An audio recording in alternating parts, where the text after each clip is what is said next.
परिचय भदाव टुडू आपण लव हासदा चिन्हती आया सी हमर जोई तो आपण को केत नंबर झील को बाई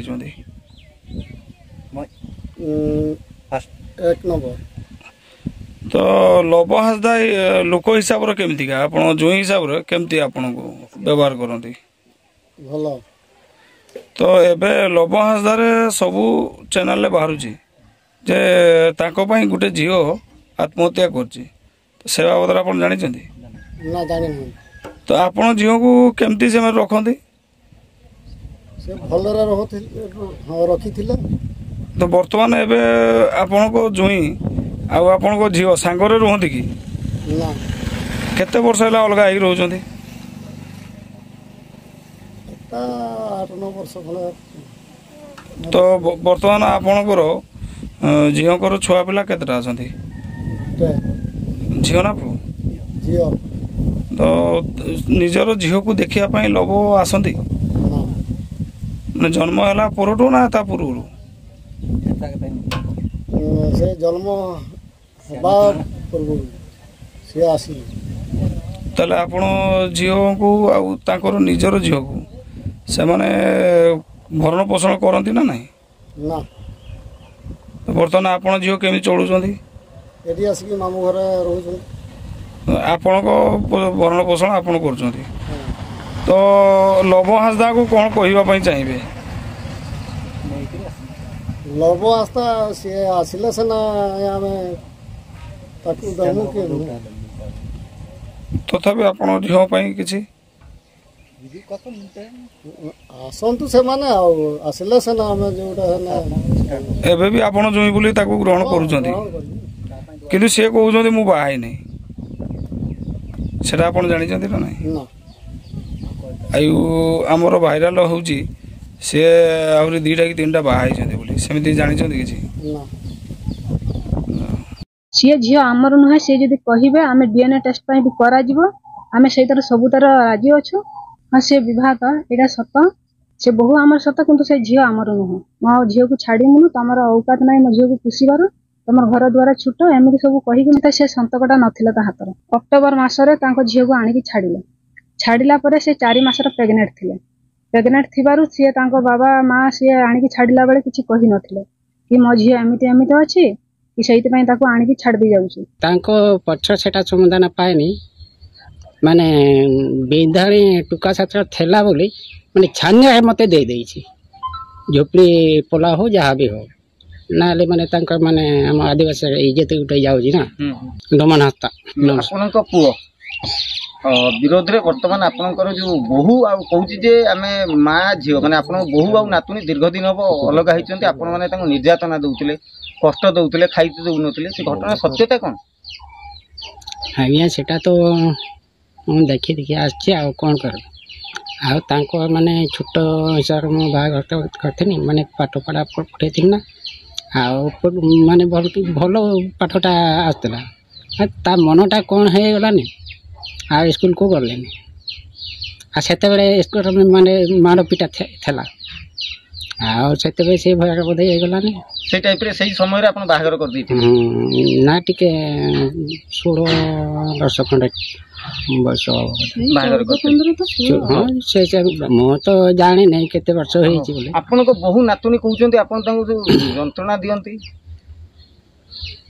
माने से कहते जे मते घरे ठीक से हम ससुर घरे खाइते पीते दियंतिनी हम कथा बुझंतिनी मु से पई पळेली सेटा खाली सा सेटा मिच्छा मु अछि मालिक ए घर मालिक आ तांको स्वतंत्र बागर गुटे माने झियोटा मु पसंद करले नै ए बड़ कि छोट माने झियो को एते मु चिन्हि पाले नै मु भाबिनी हम पोसा ठीक हबो आ सेते पई मु आनिनी आ खुशीवासी हे गला माने हम सेते बेले माने छुटिया पोलाटा थला आ ता माँ बापा मना करथले ए जो मो समधी समधुणी आ तांको पछ सेटा समाधान पाएनी माने बिंधाणी टुका सात्र थेला बोली माने छान्या मते दे देछि झोपड़ी पोला हो जहाँ भी हो ना माने तांकर माने हम आदिवासी इज्जत उठे जाउछि ना पछ सेटा मु पाए ନାତୁଣୀ ଖବର କ'ଣ? ନାତୁଣୀ ଖବରଟା ହେଉଛି ସେଇ ତ ସେଇଟା ହେଉଛି ମାନେ ଛୋଟ ମୋବାଇଲ ଗୋଟେ ଥିଲା। ଏ ଛୋଟ ମୋବାଇଲ ମୋତେ ଏଇ ଝିଅଟା ମୋତେ ଦେଖେଇଦେଲା, ରେକର୍ଡ଼ିଂ ମୁଁ ଶୁଣିନି। ଆଉ କାହା ମୋବାଇଲ ସେଇଟା ବି ମୁଁ ଜାଣିନାହିଁ। ସେତେବେଳେ ବଡ଼ ମୋବାଇଲ ମାନେ ଆମ ବୋଉ ଆଉ ଗୋଟେ ଟୁକା କାହାକୁ ଟୁକା କେହି ଜାଣେ କଥା ହେଉଛି। ଆଉ ଆମର ତ ଏଇ ଚୁଲିଟା ଅଛି, ସେତେବେଳେ ବି ଏଇଠି ଥିଲା। ଯେତେବେଳେ ଫୋନ୍ ଆସିବ ପଛ ପଡ଼ିଯିବ। ଘଟଣା କ'ଣ, ଏ ଫୋନ୍ ଆସିଲା ମାନେ ପଛ ପଡ଼ି ଯାଉଛି। ଆଉ ଦିନେ ସେ ପଛପଟ ଗଲା ଯେମିତି ମୁଁ ଘର ଭିତରେ ପଶିଲି। ଆମର ତ ଏଇଟା ଛୋଟ ବଢ଼ିଆ ଘର, ପତଳା କାଠ।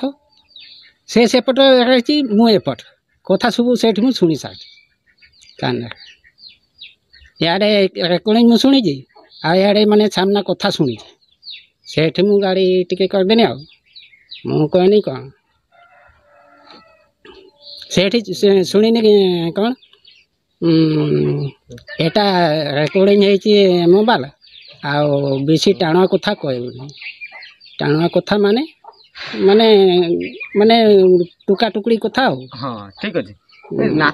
ତାଙ୍କର ଯୋଉ ଝିଅ ସେ କହୁଛନ୍ତି ଲବର ଝିଅ ବୋଲି। ଲବର ଝିଅ କେମିତି ଜାଣିବି? ସେଟା ଲବ ଠିକ୍ ଜାଣେ, ନହେଲେ ଆମ ଏ ପୁଅ ଭିତରେ ସେମାନେ ସବୁ ଜାଣେ। ମୁଁ ବାପା ହେଇକି ସେଟା କେମିତି ଜାଣିବି? ସେ ଯଦି ସେଠି ଥାଇତେ ଯଦି ସେଠି ଯାଇଥିବେ ସେଟା କେମିତି ଜାଣିବି? ସେଟା ମୁଁ ଟୋଟାଲ କଥା ମୁଁ ଜାଣି। ନାତୁଣୀ ବୋଲି ତାକୁ ଗ୍ରହଣ କରିବେ?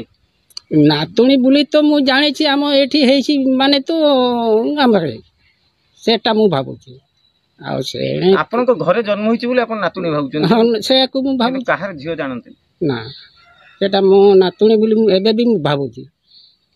ହଉ, ଏବେ କ'ଣ ଆପଣଙ୍କ ଯୋଉ ବୋହୂ ଆଉ ନାତୁଣୀ ସେ କହୁଛନ୍ତି ଯେ ଆପଣ ଯୋଉ ଇଏ କରୁଥିଲେ, ବର୍ତ୍ତମାନ ସ୍ଥିତିରେ କ'ଣ କହିବାକୁ ସେମାନଙ୍କୁ ଚାହିଁବେ? ଆଉ ଗ୍ରହଣ କରିବେ ସେମାନେ ଯଦି ଆସନ୍ତି ଆପଣଙ୍କୁ? ଏତେ ଦିନ ହେଇଗଲା, ମା ବାପା ବି ନାହିଁ, ତାଙ୍କ ଗାଁ ଲୋକ ବି ନାହିଁ। ଆମ ସେଠି ତ ଜଣେଇ ଦେଇକି ଆସିନି, ତାଙ୍କ ଗାଁ ଲୋକ ସାଥିରେ ଏଠି ନିଆ ହେବ କ'ଣ ଭୁଲ ହେଇଛି। ବହୁତ ଯୋଉ ଗଲା ଏଠି ଆମ ଗାଁ ଲୋକ ଅଛି, ମାଝି ଆରାମ ଜଗ ବୁଢ଼ା, ସେ ସବୁ ଆମ 5-6 ଜଣ ଅଛି। ଏଠି ଜଣେଇଲୁ ନାହିଁ ସେ କଥା, ଏଠି ସେଟା ଜଣେଇବା କଥା। ସେଠି ମା ବାପ ନାହାନ୍ତି, ଏଠି ସେ ମାନେ ଏଠି ମା ବାପ ହବ। ବିନ୍ଧାଣୀ ଘର ପୁଅ କିଏ? ବିନ୍ଧାଣୀ ଘର ପୁଅଟା ନାଁ ଜାଣିନାହିଁ, କେବଳ ଟୁକାଟା ମୁଁ ଦେଖିଛି, ଆଉ ନାଁଟା ଜାଣିନି। ତାର ଆପଣଙ୍କ ବୋହୂର ତା ବିନ୍ଧାଣୀ ଘର ପୁଅ ସାଙ୍ଗେ ସମ୍ପର୍କ ଥିଲା?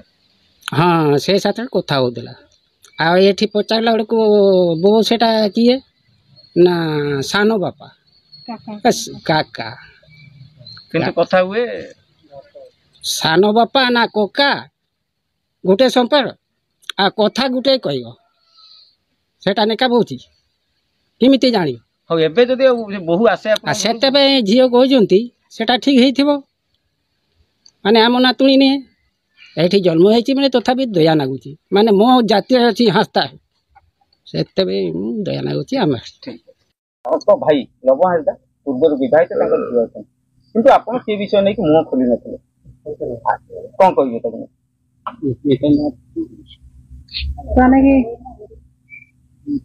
ହଁ, ସେ ବିବାହିତ, ଏଇଟା ସତ।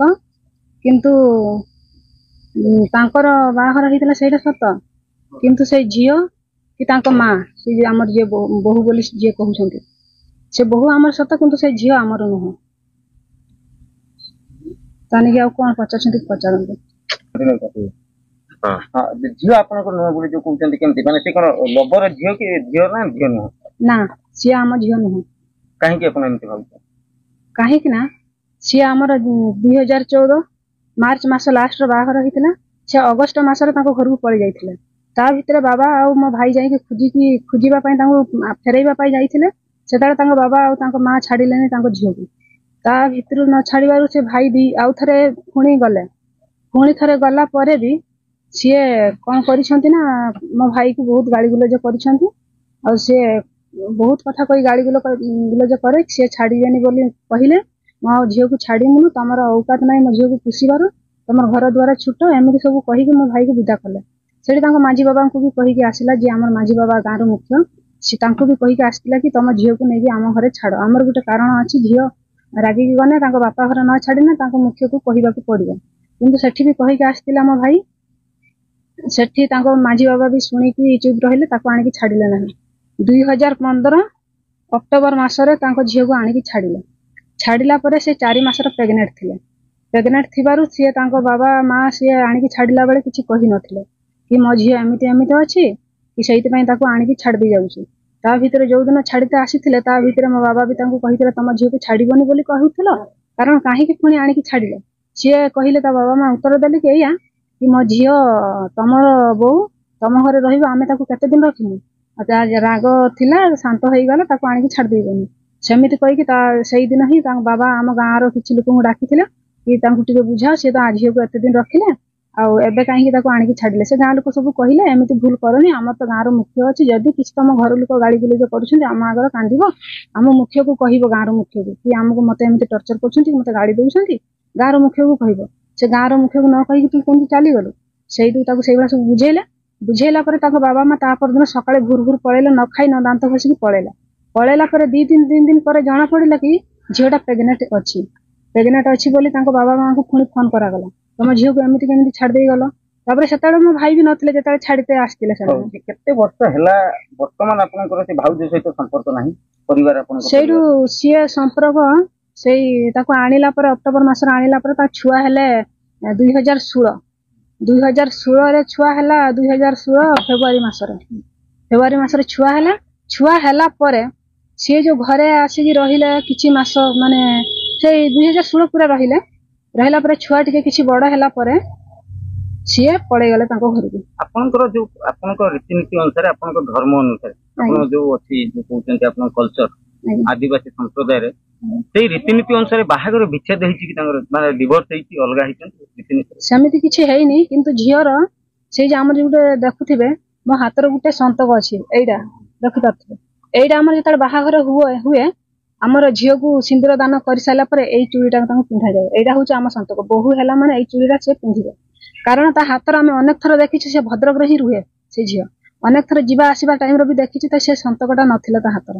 ବିବାହ ଭାଙ୍ଗିଲା କିଏ, ଆପଣଙ୍କ ତରଫରୁ ନା ଝିଅ? ସେ ବିବାହ ଆମର ତ ଭାଙ୍ଗି ନଥିଲୁ, ସିଏ ବି ତାଙ୍କର ସେଇଠି ଥିଲେ। ଆମେ ଭାବିଲୁ ସିଏ ତ ତାକୁ ତ ଫୋନ ତଥାପି ମଝିରେ କରାହେଇଥିଲା କି ଆସୁନ କାହିଁକି ପଳେଇଗଲ କଣ ପାଇଁ ଏମିତି କୁହା ହେଇଥିଲା, କିନ୍ତୁ ସିଏ ତାଙ୍କର ଆଉ ଆଣିକି ଛାଡ଼ିଲେନି କି ଆସିଲେନି। ତାପରେ କିଛି ବର୍ଷ ରହିଲା ପରେ ଆମେ ଆଉ ତାଙ୍କ ଯୋଗାଯୋଗ କଲୁନି। ତାପରେ ବଜାର ବି ଦେଖିନୁ, ଯେତେବେଳେ ଭଦ୍ରକ ଆମର ବୁଲାବୁଲି କରନ୍ତି, କାମ ଯାଆନ୍ତି, ଆମେ ସେତେବେଳେ ଦେଖିନୁ ତାଙ୍କ ସନ୍ତକରେ ହାତରେ ନଥିଲା।